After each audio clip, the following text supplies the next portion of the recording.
I'm Janice, 32 female. I live alone in what used to be my dream apartment in a city I loved, working remotely in a job that feels like a ghost of my former career. For the past year, my life has revolved around one person, my mother. I sacrificed everything for her, my career, my savings, my future, all because she was supposedly dying. It turns out her only sickness was greed. Before this story unfolds, I'd love to connect with you. Please let me know in the comments where you're watching from and what time it is in your corner of the world. It's amazing to see how far these stories can travel. The phone call that blew up my life came on a Tuesday.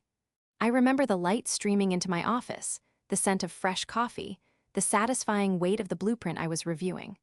I was an architectural designer at a prestigious firm in Chicago, and we were in the final stages of a project I'd poured my soul into for 2 years, a sustainable community center that was set to be the jewel of my portfolio. I was happy, truly happy, for the first time in a long time. My phone buzzed, displaying Mom.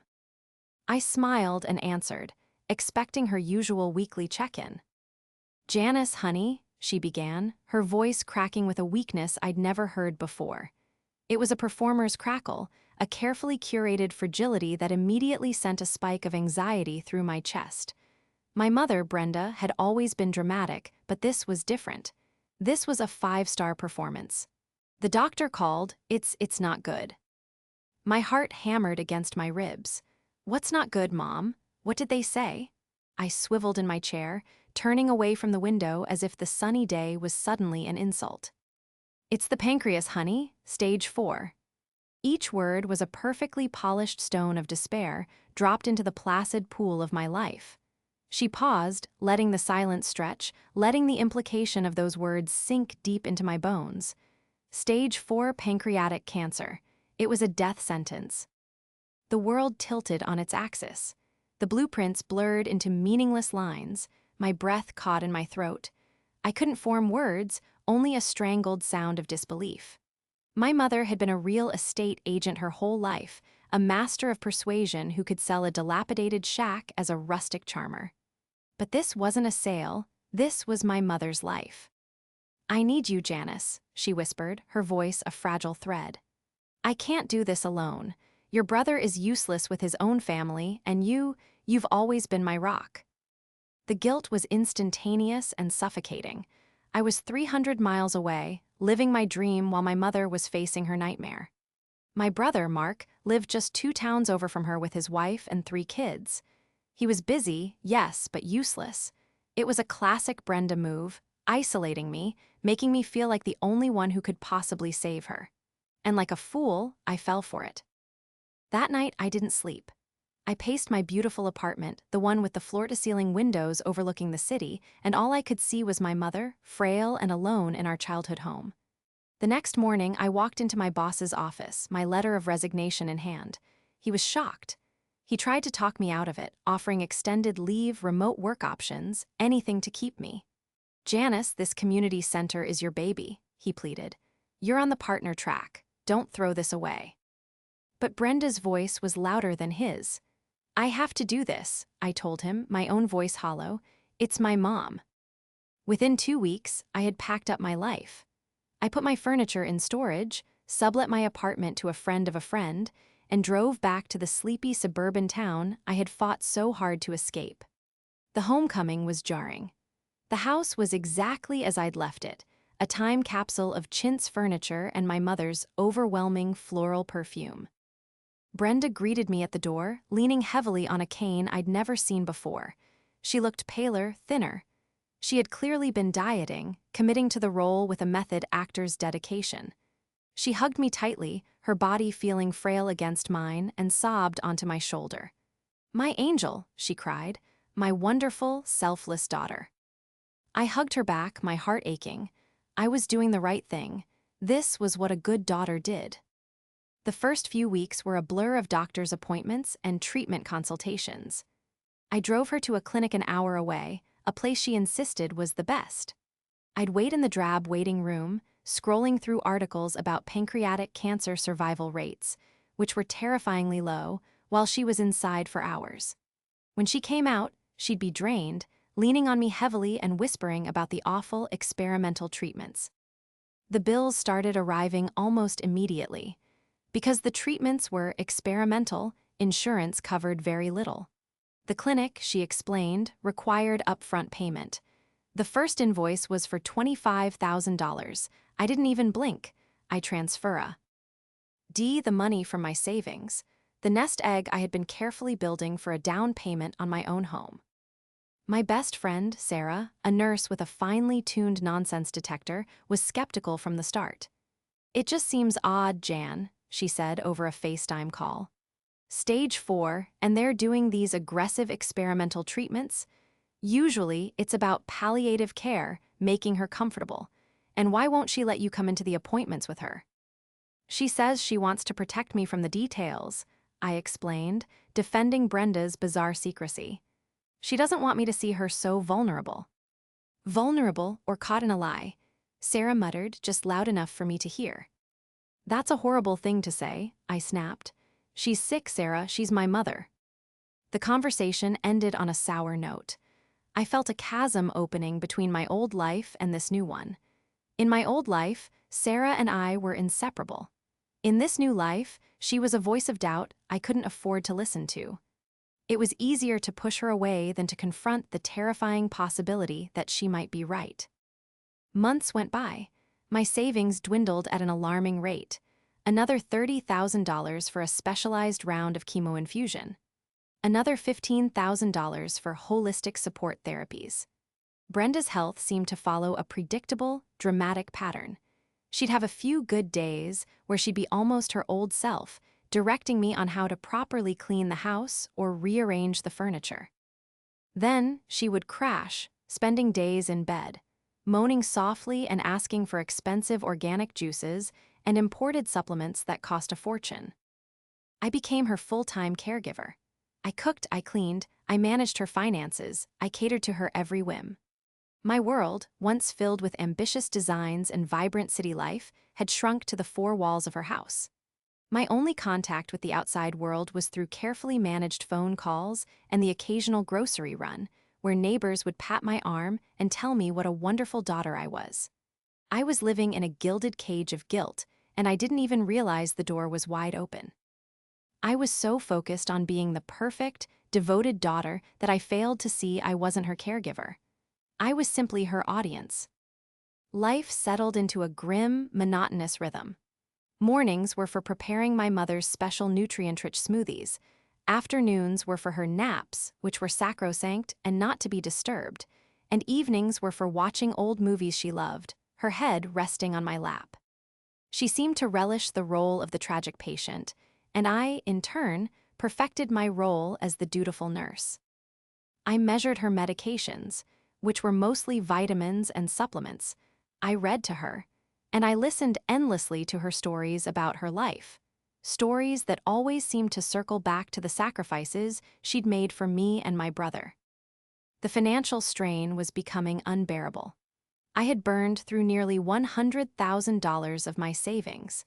I'd even had to sell some of my stocks, investments I'd planned to hold for decades. When I gently tried to bring up the possibility of finding a more affordable clinic or looking into financial aid programs, Brenda would burst into tears. "So that's it," she'd say, her voice trembling. "You want me to have second-rate care? You want to put a price on my life, after everything I've done for you?" The guilt was a physical weight, pressing down on my chest. How could I even think about money when she was fighting for every breath? I would immediately back down, apologize profusely, and reassure her that I would handle it. I started taking on freelance drafting work online, working late into the night after she was asleep, just to bring in some money to cover our living expenses. I was exhausted, isolated, and running on fumes. The first real crack in her story appeared on a rainy Thursday in October, about 8 months after I'd moved back. Brenda had a treatment day. She was particularly weak that morning, barely able to walk to the car. She clutched my arm, her face a mask of pain. The performance was, as always, flawless. I dropped her off at the front of the nondescript medical building and went to park. As I was walking toward the entrance, my phone rang. It was my brother, Mark. "Hey, Jan, how's she doing?" he asked, his voice laced with the usual mix of concern and relief that he wasn't the one dealing with it. Not a great day, I sighed. We're at the clinic now, she just went in. Oh, he said, and there was a strange pause. That's weird. I could have sworn I just saw her car. Her car? What are you talking about? I'm driving her car. It's right here in the parking lot. No, not her sedan, her old convertible, the red one she keeps in the garage. I just saw it turning onto the highway heading east toward the coast. I was on my way to a client meeting. I thought it was her, a woman with her haircut was driving. I frowned. That's impossible, Mark, the convertible hasn't been driven in years, and she's inside the clinic right now. Must have been someone who looks like her, I guess, he said, dismissing it. Anyway, just calling to check in, keep me posted. We hung up, but his words echoed in my mind, the red convertible. She adored that car, but always complained the upkeep was too expensive. I shook my head, trying to clear it. It was a coincidence, just a lookalike. But the seed of doubt had been planted. When Brenda came out 3 hours later, looking even more drained than before, I studied her closely. Her hair was perfectly coiffed. Her makeup, though subtle, was immaculate. For someone who had just undergone a grueling experimental therapy, she looked less like a patient and more like someone who had just spent a few hours at a spa. A week later, another crack appeared. I was cleaning out her purse for her, looking for a tissue, when I found a receipt from a high-end boutique in a neighboring town. It was dated from the previous Tuesday, a day she had supposedly been bedridden with nausea from her treatments. The receipt was for a silk scarf that cost $300. I didn't remember her getting a delivery. I said nothing, but I tucked the receipt into my pocket, a cold knot forming in my stomach. My conversations with Sarah became my lifeline. I started telling her about these little inconsistencies, framing them as questions. Isn't it weird that? I'd begin. Sarah, ever the pragmatist, was blunt. Janice, red flags are not decorations. These aren't just weird things, they're evidence. You need to start paying attention. She urged me to get the name of Brenda's doctor, to see the medical records myself. When I asked Brenda for the doctor's name, she became defensive. Dr. Matthews, she snapped, but he doesn't take calls from family members. Patient confidentiality. He only speaks with me. When I pushed for a copy of her medical file for our records, she created a dramatic scene, accusing me of not trusting her. My own daughter thinks I'm lying, she wailed, clutching her chest. This stress is going to kill me faster than the cancer. I retreated, cowed by her tears and my own crushing guilt. It was easier to believe the lie than to face the monstrous possibility that my own mother was capable of such a cruel deception. The turning point came one evening when I was paying bills online. I was logged into her bank account, something she'd given me access to manage her affairs. I noticed a recurring monthly charge of $150 to a wellness and relaxation center. Curious, I clicked on it. It had been happening for 6 months. I Googled the name. It wasn't a medical facility. It was a luxury day spa an hour away in the opposite direction of her treatment clinic. The services listed on their website were massages, facials, and aromatherapy sessions. My blood ran cold. I scrolled through the transaction history. The spa charges always occurred on treatment days. Suddenly, my brother's words came rushing back. The red convertible heading east. The spa was east of us, near the coast, her perfect hair, the hours-long appointments. It was all starting to click into place with a horrifying, sickening clarity. She wasn't going for treatments. She was going for massages. I felt dizzy, like the floor was tilting beneath my feet. I leaned back in my chair, the glow of the monitor illuminating my stunned face. Who was this woman I was caring for? This frail, dying patient was a phantom, and in her place was a stranger, a con artist who had weaponized my love and my guilt against me. The financial transactions, the lies about the doctor, the receipt for the scarf, the secret spa days, they were all pieces of a puzzle I had been too blind to see. The image taking shape was ugly and monstrous. My mother wasn't dying. She was living it up on my dime. She had destroyed my career, drained my life savings, and isolated me from my friends, all to fund her secret life of leisure. The grief I had felt for her sickness was instantly replaced by a white-hot rage. It was a clean, pure fury that burned away the fog of guilt I had been living in for nearly a year. I wasn't a caregiver. I was a victim. And the person who had victimized me was sleeping peacefully in the next room, probably dreaming of her next facial. The performance was over. It was time for the curtain to fall. The discovery of the spa payments was the spark, but I needed an inferno. I needed irrefutable proof, something so undeniable that even my mother, the queen of manipulation, couldn't wriggle her way out of it. For the next few days, I played the part of the devoted daughter, but inside, I was a detective. Every smile was calculated. Every question I asked had a hidden purpose. I moved through the house with a newfound clarity, seeing everything not as a caregiver, but as an investigator at a crime scene. Brenda was planning another big trip to the clinic. This one, she claimed, was for a comprehensive scan that would cost an astronomical $40,000. It required an overnight stay at a specialized facility attached to the clinic. She needed me to transfer the money a week in advance to secure her spot. This was it. This was the big one. The sheer audacity of the amount made me sick, but it also gave me an opportunity. While she was gone for her overnight scan, I would have the house to myself. I pretended to be distraught over the cost, which wasn't hard. "Mom, this is almost everything I have left," I said, showing her my depleted savings account balance on my laptop. She put on her best sympathetic face, patting my hand. "I know, my sweet girl, and I hate it, but what choice do we have? This scan will tell us if the treatments are working. It's our only hope." Her eyes welled up with practiced tears. "We have to have hope." I nodded, playing my part.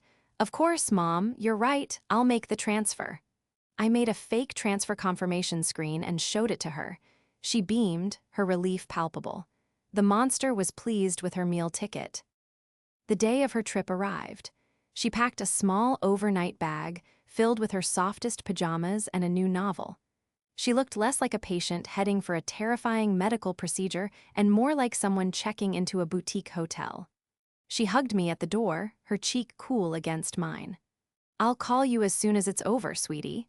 Don't worry about me, just try to get some rest." The moment her car pulled out of the driveway, the sedan, not the convertible, my mission began. The house felt eerily quiet. For the first time in almost a year, I was truly alone in it, and the silence was liberating. I knew exactly where to start: her office. Her office was the one room in the house she kept meticulously tidy and private. It was where she managed her correspondence and paid her bills. It was her command center. The door was locked, as usual, but I had watched her unlock it 100 times, and I knew she kept a spare key in a small, hollowed-out book on the hallway shelf titled "The Power of Positive Thinking." The irony was so thick I could have choked on it. Inside, the room was organized to a fault. A large oak desk stood against one wall, its surface clear except for a blotter and a pen set. The file cabinets were labeled. The bookshelves were pristine. This was the office of a woman who was in complete control. I started with the desk drawers. They were filled with stationery, stamps, and old bank statements. Nothing out of the ordinary. Then I moved to the filing cabinet. The first drawer was labeled Household. It contained appliance warranties and utility bills. The second was Medical. My heart pounded as I pulled it open. It was mostly empty, except for a few stray receipts from the local pharmacy for over-the-counter pain relievers and vitamins. There were no doctor's reports, no lab results, no oncology statements. Nothing. It was a prop, a file labeled Medical for show. Growing more frustrated, I started looking for anything that seemed out of place. Tucked away at the back of her closet, behind a row of winter coats that smelled of mothballs, was a small, locked metal box. It was a standard fireproof safe box. It took me 20 minutes with a screwdriver and a hammer to pry it open, my hands shaking with adrenaline. Inside were several bundles of cash, held together with rubber bands. I quickly counted it. It was over $10,000, so this is where some of the cash withdrawals went. But that wasn't the most damning thing in the box. Beneath the cash lay a navy blue passport. My mother's passport. My hands trembled as I picked it up. She hadn't traveled internationally in over a decade, not since my father passed away. She always claimed she had no interest in it anymore. I flipped it open. Her photo smiled back at me, taken just a year and a half ago. She looked vibrant, healthy. And then I saw the stamps. My breath hitched. My entire world screeched to a halt. The pages were filled with recent entry and exit stamps. One from Cancun, Mexico, dated 3 months ago. It was a week-long trip that coincided perfectly with a time she was supposedly in bed, recovering from a particularly brutal round of chemo. Another from the Bahamas, just 6 months ago, during her first experimental treatment that had cost me $25,000. There were more. A trip to a resort in the Dominican Republic. A long weekend in Aruba. The dates all lined up with her worst weeks. The times she was too sick to even speak on the phone, the times I was consumed with worry, pacing my apartment, praying for her to get better. She wasn't getting chemotherapy. She was getting a tan. She wasn't at a clinic. She was at an all-inclusive resort, sipping cocktails on a beach, paid for with my future. I sank to the floor, the passport clutched in my hand. A wave of nausea, real and overwhelming, washed over me. The depth of the betrayal was bottomless. It wasn't just about the money. She had stolen a year of my life. She had made me give up a career I loved. She had manipulated my deepest emotions, my love, my fear, my guilt, and used them as currency. She had watched me suffer, watched me exhaust myself physically, emotionally, and financially, all while she was living a secret life of luxury. I felt a profound, hollow emptiness. The mother I had been sacrificing everything for didn't exist. She was a fiction, a character Brenda had created. The real Brenda was a thief and a pathological liar. I sat there on the floor for what felt like an hour, surrounded by the evidence of her deception. The anger returned, colder and sharper this time. It was a quiet, precise rage that demanded not just exposure, but justice. I carefully took photos of every single page of the passport with my phone, capturing the dates, the locations, the stamps. I photographed the cash in the box. I documented everything. When I was done, I put the passport and the money back in the box, wedged it shut as best I could, and placed it back in the closet, exactly where I had found it. I locked her office door and put the key back in the hollowed-out book. When Brenda came home tomorrow, feigning exhaustion and post-scan weakness, she would find everything exactly as she had left it. She would have no idea that I knew her secret. She would have no idea that I had just declared a silent war. My role as the victim was over. My new role was chief prosecutor, and I was about to build a case that would utterly destroy her. Brenda returned the next afternoon, and her performance was worthy of an Oscar. She was slumped in the passenger seat of a taxi, claiming the facility had arranged her transport home because she was too weak to drive. She leaned on me heavily as I helped her into the house, her face pale, courtesy of some expertly applied powder, I now suspected, and her voice a faint, raspy whisper. "It was awful, Janice," she croaked, collapsing onto the sofa. "The machine was so loud. They injected me with all sorts of dyes. I feel completely drained." I looked at her, at this woman I now saw with terrifyingly clear eyes, and felt nothing but ice in my veins. I played my part to perfection. I fluffed her pillows, brought her a warm blanket, and made her a cup of chamomile tea. "You just rest, Mom," I cooed, my voice full of fake sympathy. "I'm so glad you're home. I was so worried." "You're such a good daughter," she murmured, closing her eyes. The best, I thought to myself, that money can buy. That evening, after she was asleep, I was sure she was just resting up for her next big spending spree. I called Sarah. I didn't beat around the bush. I laid out everything I had found: the spa charges, the empty medical file, the cash, and the resort-stamped passport. I sent her the photos I had taken. There was a long silence on the other end of the line. Then Sarah let out a low whistle. "Oh, Jan, I am so sorry. This is monstrous." There was no "I told you so" in her voice, only pure, unadulterated support. "What are you going to do?" I'm going to get my money back, I said, my voice hard as steel. And my life, but I need to be smart about it. I need more than just passport photos. I need a concrete paper trail. The money, Sarah said, her practical nurse brain kicking into gear. Where did it go? You said you sent it to a clinic. There have to be bank records of those transfers. She was right. The next morning, I told Brenda I was going to the pharmacy to pick up her prescriptions. Instead, I drove to the nearest branch of my bank. I explained the situation to a sympathetic manager, telling her I suspected my mother, who I had power of attorney for due to her illness, was the victim of a fraudulent medical clinic.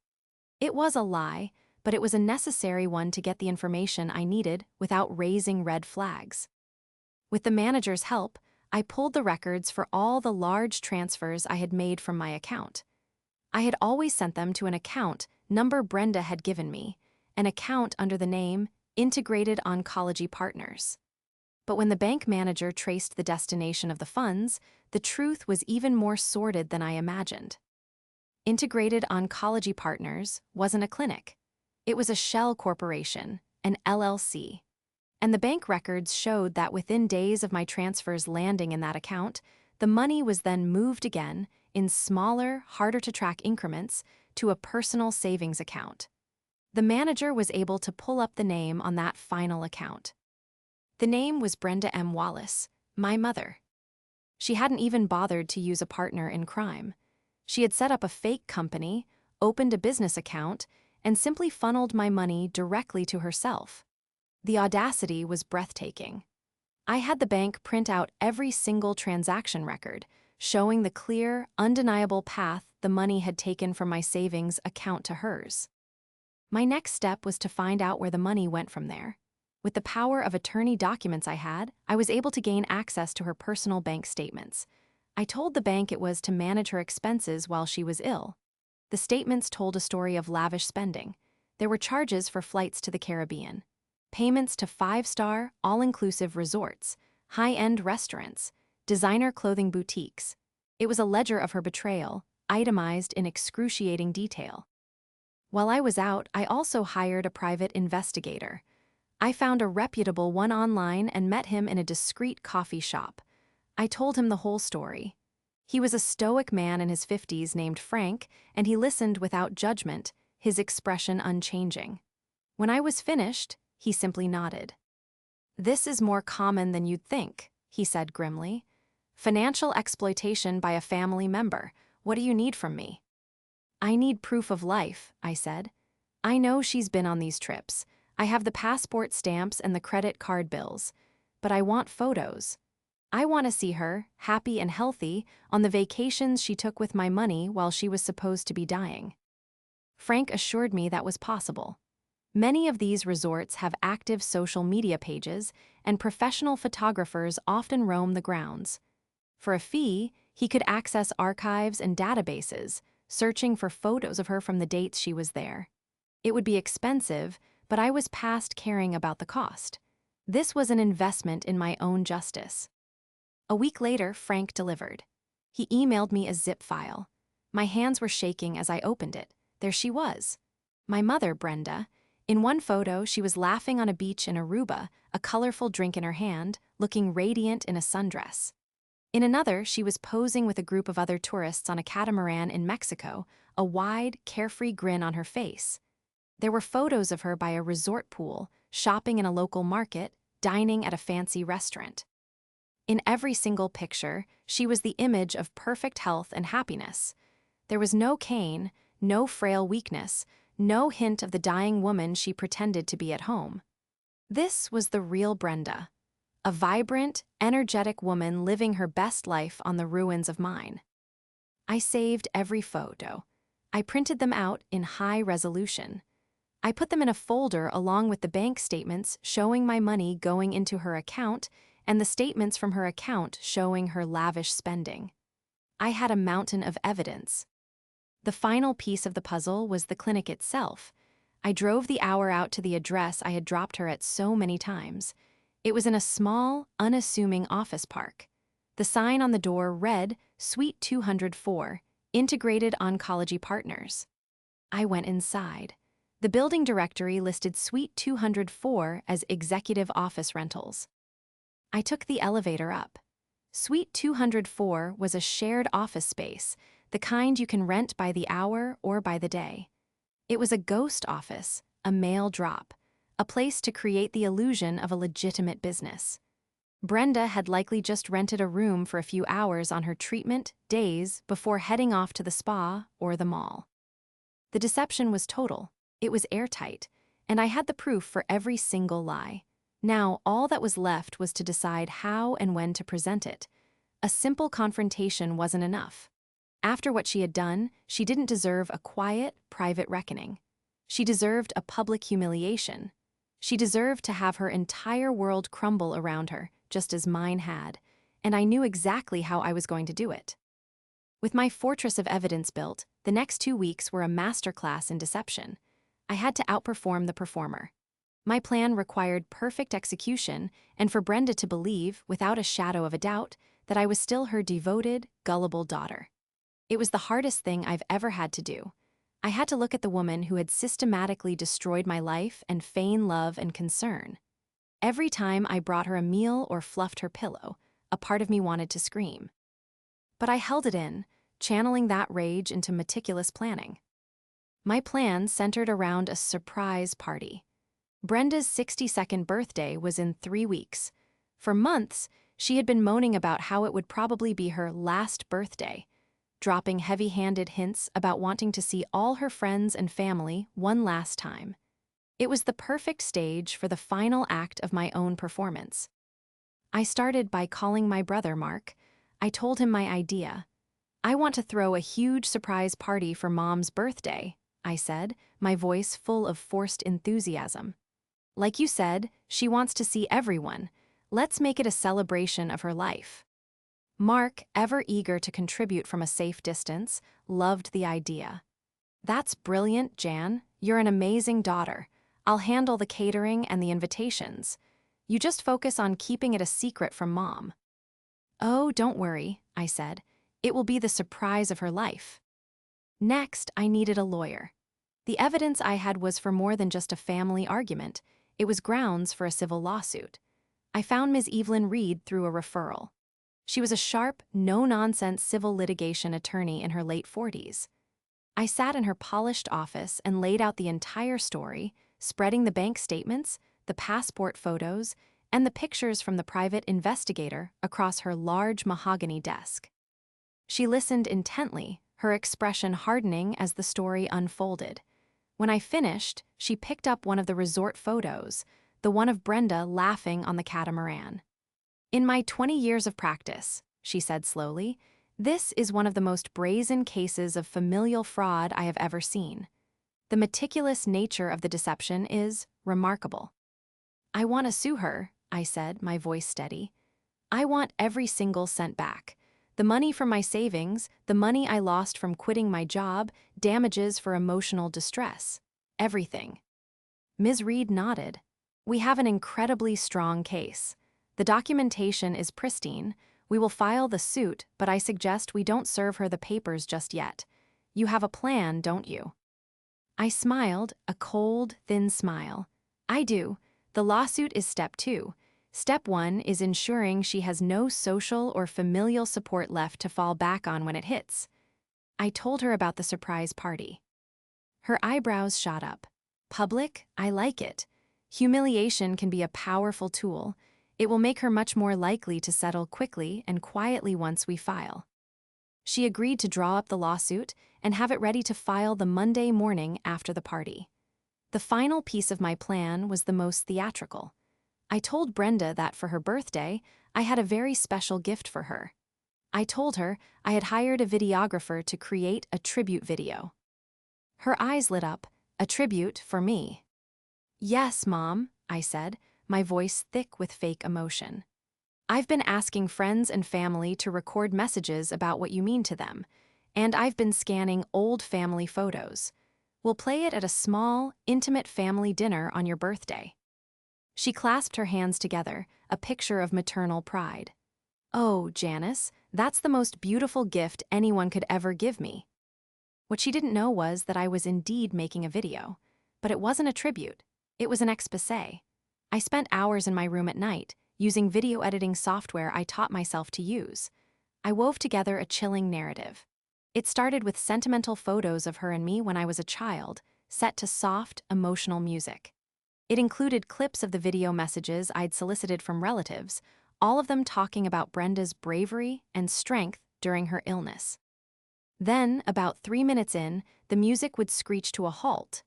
The screen would go black. And then, the first piece of evidence would appear.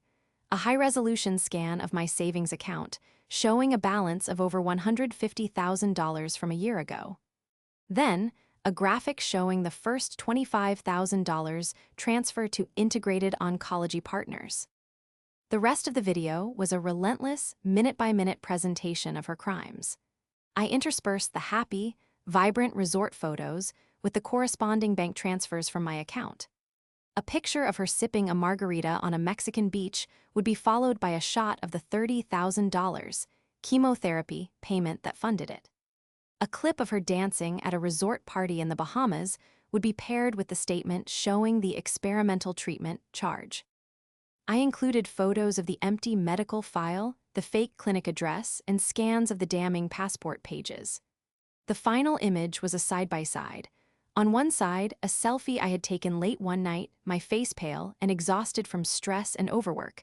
On the other, a photo of her, tanned and laughing in the sun.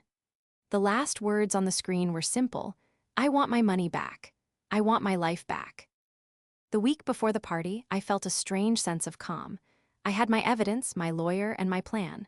All the anger and grief had been distilled into a single point of focus. Brenda, meanwhile, was in her element, completely oblivious. She talked endlessly about her birthday, dropping hints about gifts she wanted and fussing over what she would wear for her small family dinner. She had no idea she was the guest of honor at her own public execution. The stage was set. The audience was invited. And I was ready to deliver the performance of a lifetime. The day of the party arrived, a perfect, sunny Saturday. Brenda was practically giddy. She spent the entire morning getting ready, humming to herself as she did her hair and makeup. I had laid out a new dress for her, a gift, I told her, for her special day. As I helped her with the clasp, I looked at our reflection in the mirror. She looked beautiful, radiant.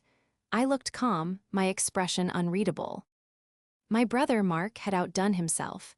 He'd rented out a private room at a beautiful local restaurant.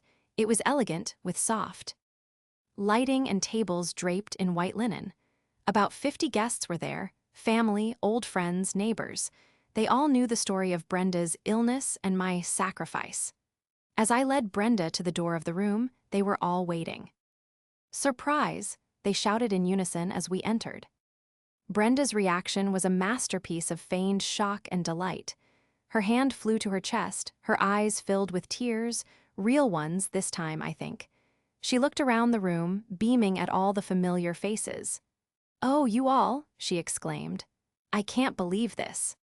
People swarmed her, hugging her, telling her how wonderful and brave she was. I stood back and watched, a silent observer at my own production. They patted me on the back, too. "You're a saint, Janice," one of her old friends told me. "The way you've cared for your mother is an inspiration." I just smiled and nodded. For the first hour, I let her have it. I let her soak in the adoration, the sympathy, the praise. She was the star of the show, the tragic, brave matriarch surrounded by her loving community. She held court at the center table, telling stories, laughing, accepting compliments. This was what she wanted. This was the lie she had built, and I was going to let her get comfortable in it before I burned it to the ground. After the main course, Mark tapped his glass for attention. "And now," he announced proudly, "Janice has prepared a very special tribute for our mom, a video celebrating her life and her incredible strength." A hush fell over the room. A large projection screen at the front of the room, which I had arranged for, flickered to life. Brenda looked at me, her eyes shining. "Oh, honey," she whispered, squeezing my hand. "You didn't have to." "It was my pleasure, Mom," I replied, my voice dangerously even. The video started exactly as I'd planned. The sweet, nostalgic photos of my childhood, the loving messages from friends and family. People around the room were dabbing their eyes with napkins. Brenda was openly weeping, clutching a handkerchief to her face. It was perfect. And then, 3 minutes in, the music stopped abruptly. The screen went black. A confused murmur went through the crowd. Brenda looked at me, her brow furrowed in confusion. I just stared back at her, my face a blank mask. The image of my bank account balance appeared on the screen in stark white numbers. Then the first transfer. Then the name of her shell corporation. A collective gasp rippled through the room. For the next 5 minutes, the video played in total, stunned silence. No one spoke.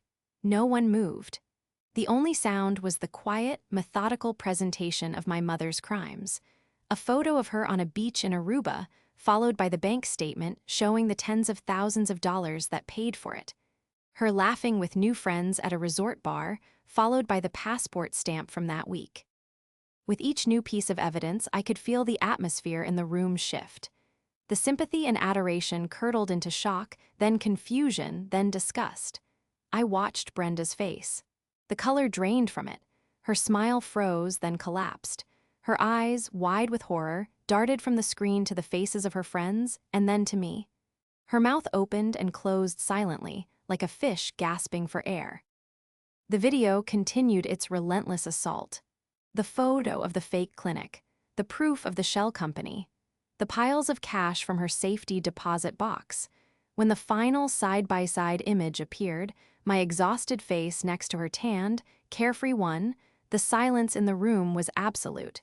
It was heavy, suffocating. The last words, "I want my money back, I want my life back," hung on the screen for a long, painful moment before it went black. The silence was broken by my brother. What is this?" he stammered, looking from me to our mother. I stood up. My voice was clear and steady, amplified by the microphone I had requested for the tributes. "For the past year," I began, my eyes locked on Brenda, "I have been told my mother is dying. I quit my job, I drained my life savings, and I put my entire life on hold to care for her." I paused, letting the words hang in the air. "As you have just seen, my mother is not dying, but her integrity, her honesty, and her relationship with her daughter certainly are." I turned to the stunned guests. "She took over $150,000 from me, money for my future, for a house, for a family. She used it to fund a life of luxury, vacations, shopping sprees, spa days, all while pretending to be on death's door. She lied to every single one of you." Brenda finally found her voice. It was a pathetic, strangled squeak. "It's not true. She's lying. Janice, how could you do this to me?" "Do this to you?" I repeated, my voice rising with a year's worth of suppressed fury. "How could I do this to you? You stole from me. You manipulated me. You built a cage of guilt and locked me inside it so you could go on vacation." "Lou." "K at them, Mom." I gestured to the screen. "Look at the pictures. Explain the passport stamps. Explain the bank account in your name." She had no explanation. She just sat there, shaking, her face a grotesque mask of shock and fury. Her friends and neighbors stared at her, their faces a mixture of pity and revulsion. No one came to her defense. No one offered a comforting word. They had all been played, too, their sympathy used as a prop in her grand performance. I walked over to her table and placed a single, thick envelope down in front of her. "You'll be hearing from my lawyer on Monday," I said, my voice dropping to a cold, quiet whisper just for her. "I suggest you find a way to pay me back, every penny." With that, I turned my back on her. I walked out of that room, leaving her alone in the wreckage of her own lies, surrounded by the silent judgment of everyone she had ever known. I didn't look back. As I stepped out into the cool evening air, I took my first real, deep breath in a year. It was the breath of a free woman. The fallout from the party was immediate and catastrophic for Brenda. My phone started ringing before I even got to my car. It was my brother, Mark. He was sputtering, a jumble of apologies and furious questions. "I had no idea, Jan, I swear. How could she do that to us, to you?" For the first time, I think he finally understood that his passive, hands-off approach had enabled her behavior for years. Our relationship would be strained, but for the first time, it felt like it could be honest. The guests from the party created a firestorm of gossip that swept through my mother's social circle. Within 24 hours, Brenda had become a pariah. Her friends stopped calling. Her neighbors crossed the street to avoid her. The sympathy she had so carefully cultivated had turned into scorn. She was trapped in the house that had been my prison, but now she was the one who was truly alone. On Monday morning, as promised, Ms. Reed filed the civil lawsuit. The official server delivering the papers to her door was just another nail in the coffin of her reputation. Faced with the mountain of undeniable evidence and the complete loss of her social standing, Brenda folded almost immediately.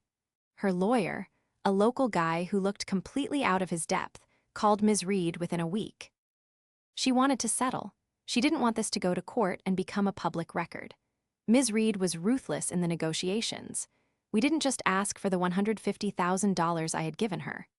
We calculated my lost salary for the year, the financial penalty for liquidating my stocks early, the cost of the private investigator, all of our legal fees, and a significant sum for emotional distress. The final number was just shy of $250,000. To pay it, Brenda had to sell the house. The very home she had used as her stage, the gilded cage she had trapped me in, had to be sold to pay for her crimes. The proceeds from the sale, plus the entirety of her own savings, were just enough to cover the settlement. She was left with virtually nothing.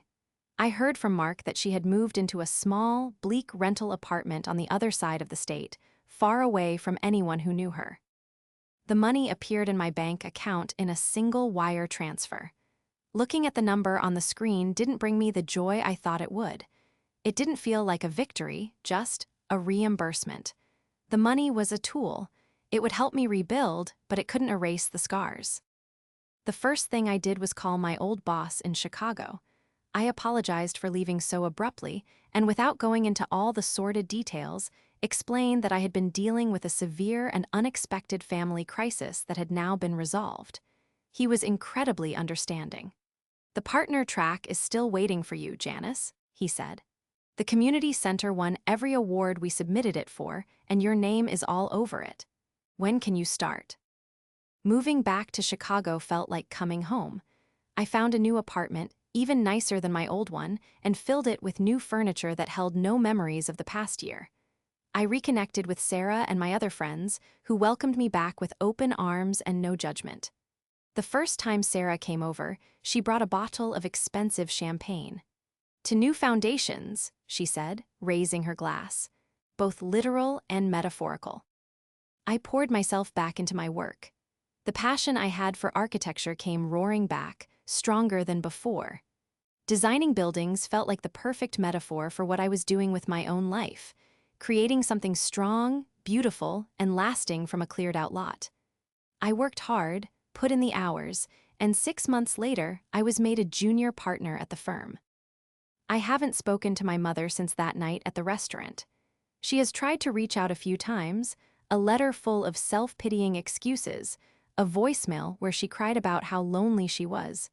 I deleted them without respond.